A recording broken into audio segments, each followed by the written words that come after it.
I'm a U.S. Navy veteran, and I got out in the early 90s, and I have a home remodeling business here in Connecticut. And about three and a half years ago, I worked for a White House staffer who I really don't want to get anybody in trouble. I don't want to say their name. But after they found out I was a U.S. Navy veteran, they slowly confided in me for about, a year on and off that I worked there.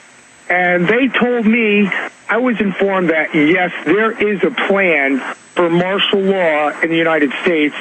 And not only that we will see United Nations troops in our streets.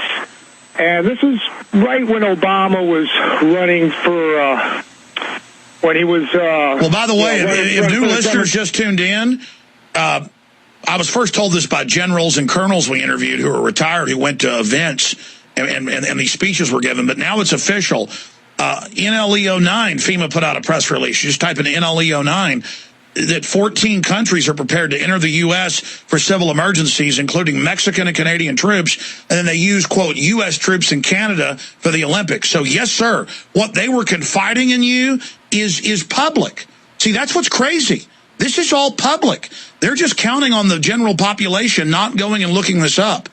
And again, they're doing it because the banks have taken us over. They got their people in all the positions of power and then had our government sign on to their debt. Do you understand that? And one of the other issues I used to bring up, every time I said Obama, they said, Tim, it's not Obama, it's Rothschilds. They are in control of all of it. It's the Rothschild family. They'd almost scream it in my face at times. They get so frustrated because, I'm always searching for answers. And they give me limited... Alone. They've been on the show, but I won't say their name in association with it.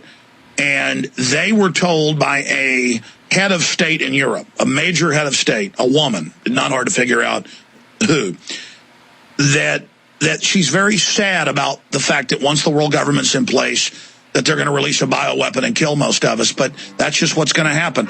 Ladies and gentlemen, this isn't a game. Once their world government's in place...